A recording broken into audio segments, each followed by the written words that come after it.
welcome to the NDTV Dialogues, a conversation of ideas. Tonight, as the government gets ready to launch Make in India 2.0, we are happy to have with us the Commerce Minister, Nirmala Sitharaman.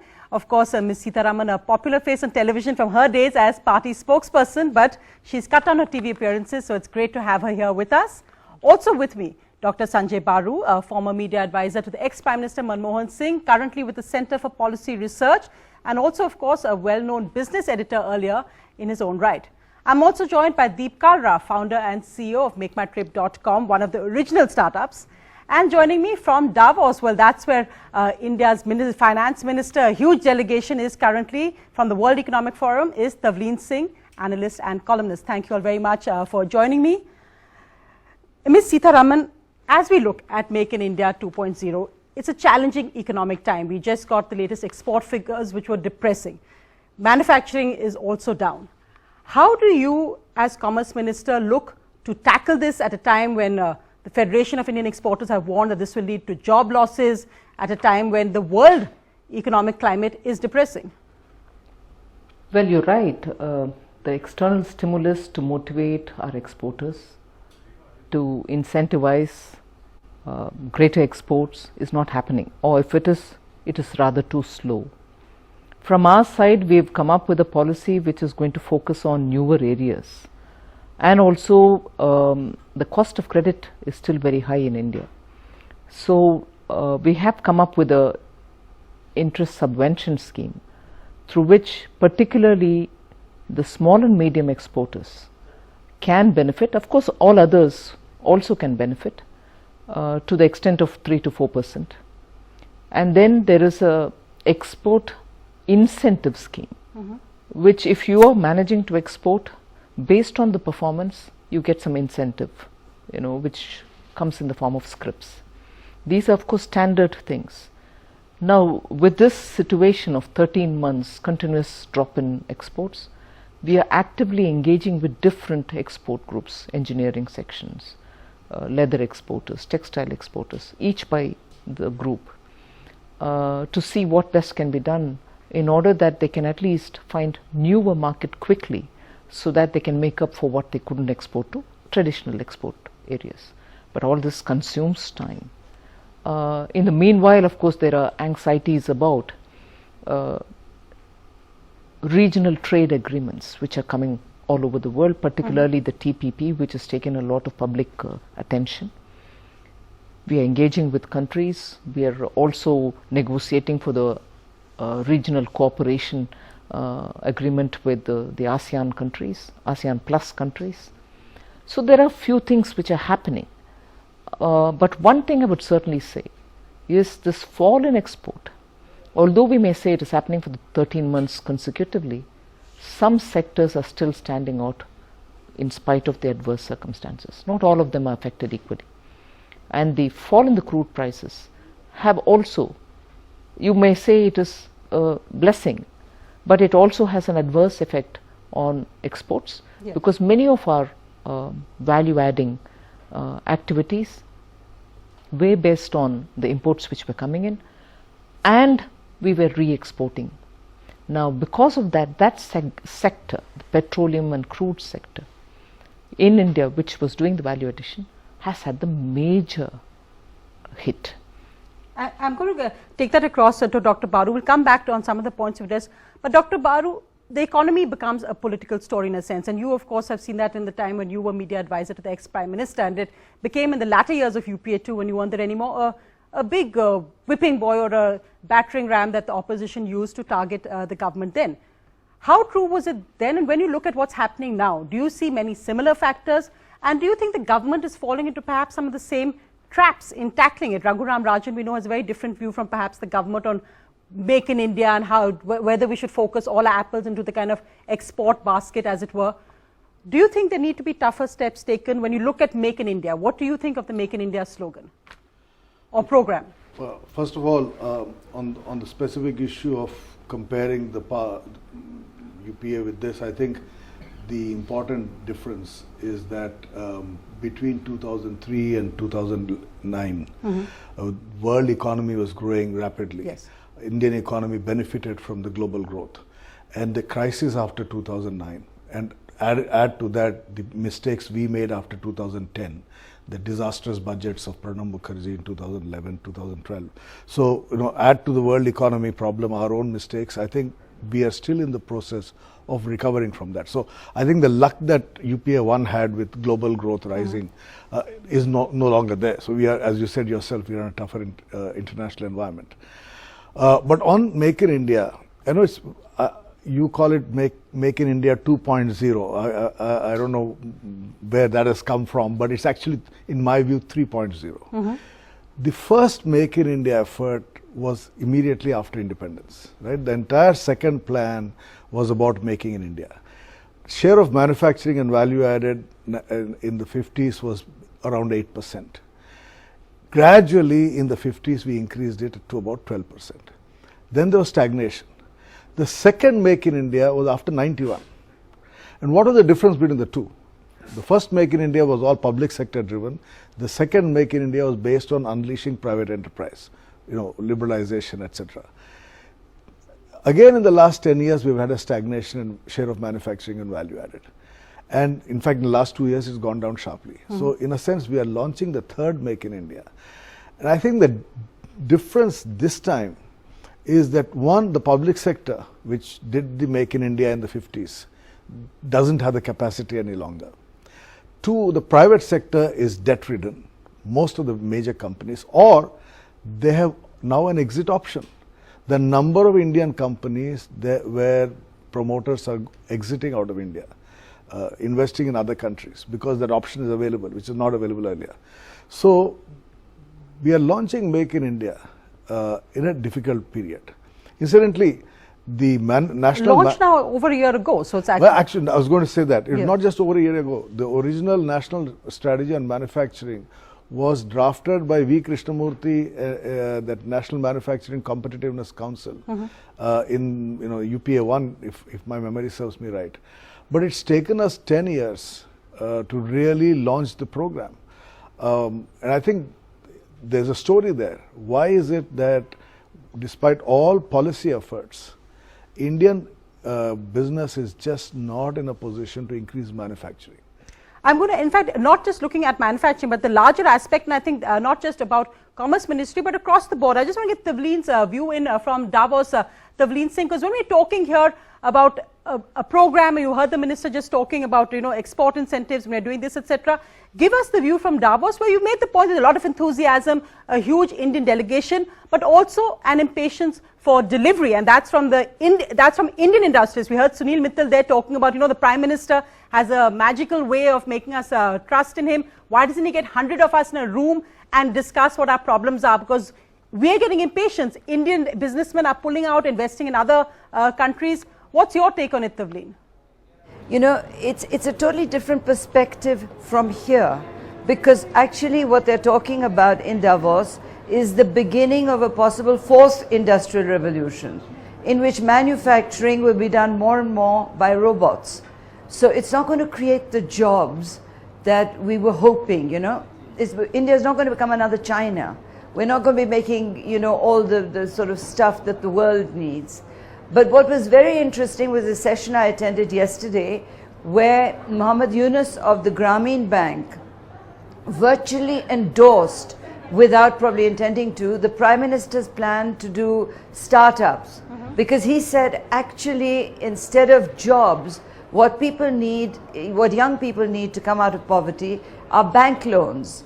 And if the government can really get that going, and you have millions of young Indians able to access bank loans and do their own businesses, then, we probably cross this hump of manufacturing. We seem to be stuck, in another time when seen from Davos. I'm glad Tavleen Singh brought this dimension into this debate. The Prime Minister's intention, even as he talks about Make in India, is not to give an impression that it is the government which is going to create the jobs. That is why I like to bring in two important aspects: the Mudra Bank and the way in which you're going to spread across the country for smaller loan takers who have never been accessed otherwise, is an initiative whereby smaller entrepreneurial or traders can do their own and probably create locally a couple of jobs each. The other is when somebody did point out, startup, the government has come up with a venture fund, fund of funds. Is that going to be sufficient? 10,000 crores is not enough. Oh no, the government is not claiming that that's going to be the master fund.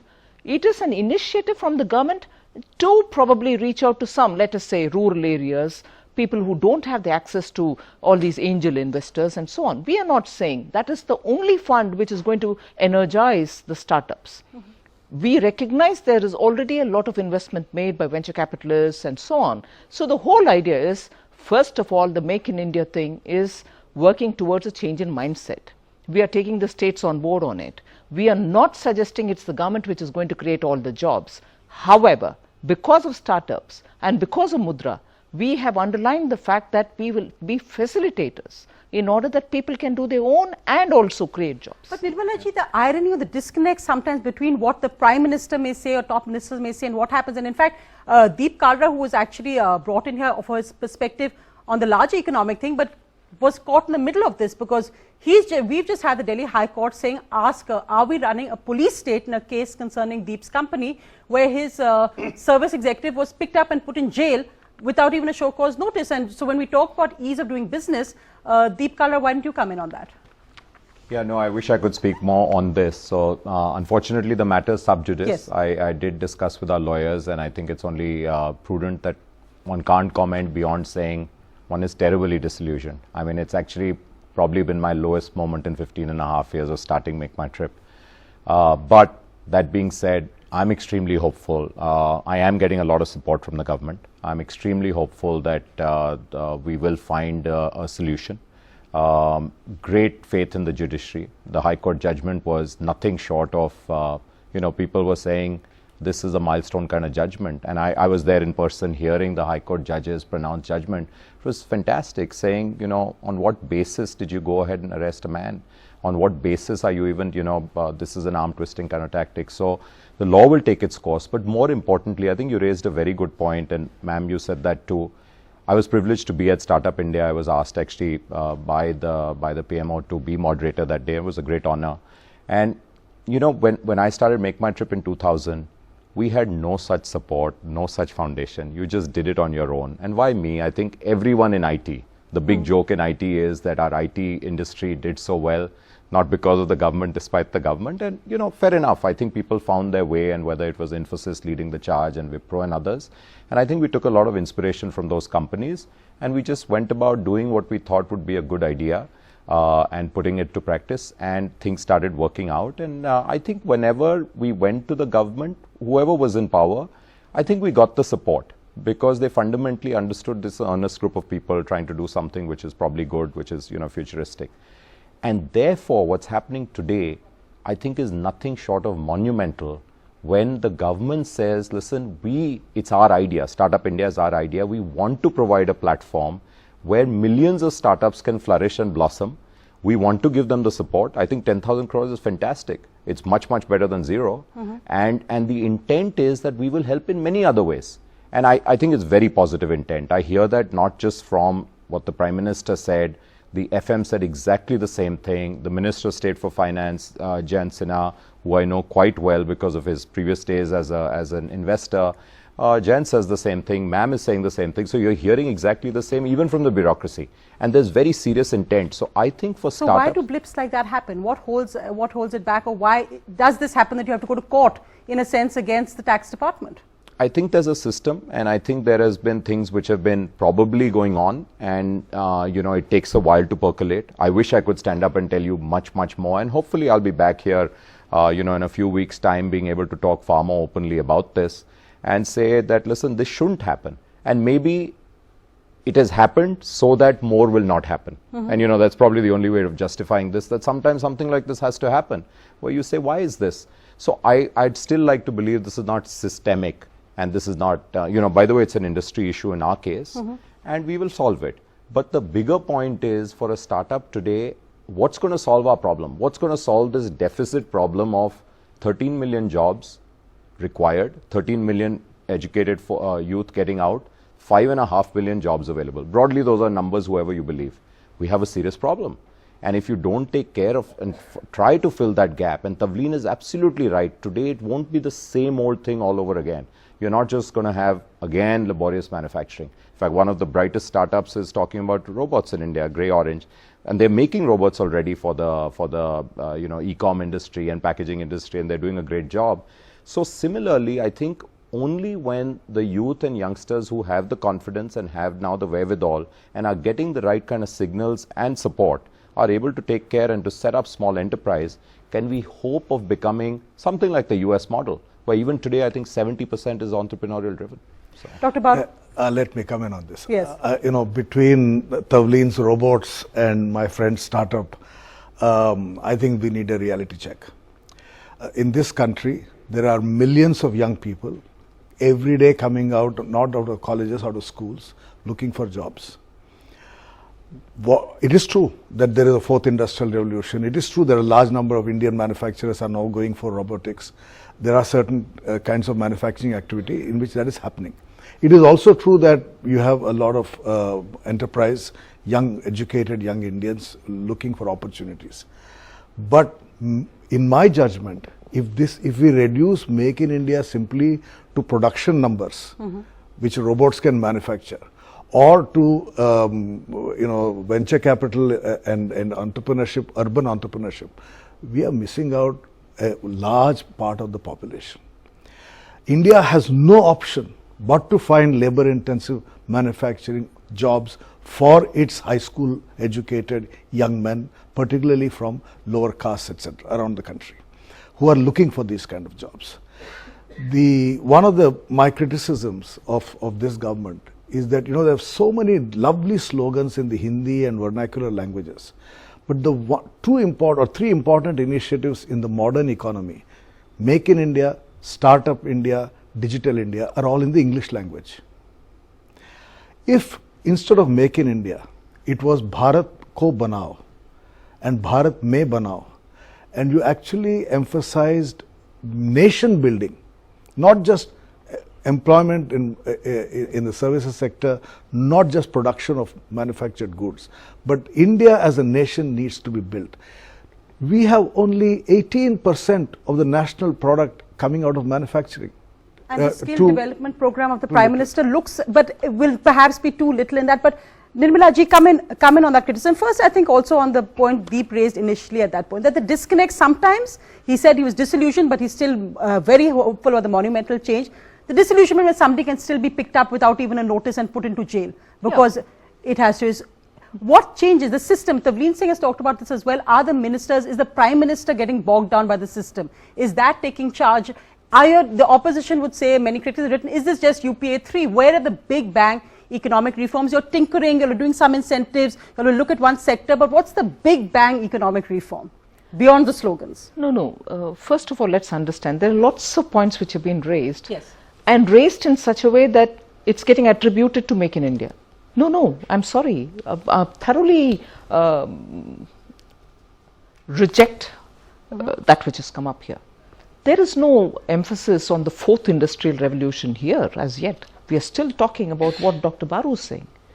There are a lot of youngsters who are coming out of schools and colleges who need skills, who need to be employed, who need to find gainful employment. And it is for that reason that we have underlined the fact the skills program will have to be all over the country, and for which the ministry has been created, and the ministry is not just working on its own fancy blueprint, but it has brought in a lot of people. In fact, some countries have expressed intent and we are working with them, whether it is Japan, whether it is UK, whether it is Spain, who have all got some history in imparting training through their community colleges or through their local institutions and so on. So whatever is going to fit in for different purposes will be adopted by the ministry. One thing. Therefore, we are not trying to bypass that stage and get into a services-based revolution, irrespective of the fact, notwithstanding the fact that services contributes more than 50% to our GDP. Very well, let that be where it is. But its employment generating capacity far less, disproportionately less, and we recognize that. And therefore, particularly at a time when our agriculture is suffering from underemployment, particularly at a time when major shift of labor will have to happen from agriculture to something else, it can't be directly to services. And services, even if it's direct, cannot absorb that number. It is for that reason the emphasis has been on Make in India for manufacturing. And manufacturing today, in the global picture, is not exporting of finished goods. You will have to link into some kind of a value chain somewhere. You make a part or you import a part and you finish that, and that becomes the final work that you do, and so on. Therefore, several points. We are not yet into robotics. Yes, there are some industries which may benefit from having it. Let them be so and let them be encouraged. But that is not to forget that large bulk of youngsters who require gainful employment. And it is for that purpose. Labor intensive industries are being emphasized in everything that you're bringing in as a scheme. So the interesting point, and I'll just bring in Tavleen on that, because Tavleen, you've been one of those who've advocated that where's the change? It's time for the real change. You've said that you are a supporter of Prime Minister Modi, you want to see him succeed, but you have been disappointed by what you've seen as the lack of action on the ground. While you've been there, of course, Cairn has announced that they're going to go in arbitration against the government for what it terms are unfair retrospective taxation laws. Mr. Jaitley has said the government will address that legally. You've also asked about the Commerce Ministry, and you've said that sometimes Ms. Sitharaman may seem a bit more like a professor, Marxist professor from JNU, than somebody who's leading the commerce revolution, or the revolution that you would like to see. As somebody who's a supporter come critic in a way. Marxist professor? No way, not even in my dream. Well, it's an interesting JNU graduate at least. Never mind. This thing or whatever. Not even in your nightmare. Not even in my nightmare. Tavleen, go ahead. And then Nirmala ji says Marxist professor, not even in your nightmares. I'll tell you my disappointments, and I'll tell you what I think he's done right. I think that it was wrong of this government, of the Prime Minister when he took over, to not actually explain how bad the state of the economy was. Secondly, I think that if he had gone on to the people and said, we have to reform the following things for the following reasons, because without that, we will not be able to bring Vikas or Parivartan. I was disappointed that he did not say any of those things. And in the beginning, in fact, I've often written that the private sector, which led the last boom in India and which created the 300 million middle-class Indians, they should have been helped out of the pit into which the last government pushed them. These things accepted, but let's not forget what he's doing with things like the Jan Dhan Yojana and the helping, the startup India, because there are millions of Indians who are not considered big corporate names, who are not in Davos, who would be huge, would be entrepreneurs if they were given a chance. I know people on the streets of Bombay who would be entrepreneurs if given a chance. So I don't think we can take away from him this aspect of what he has done. Thank you very much for joining us. Thank you, Tavleen.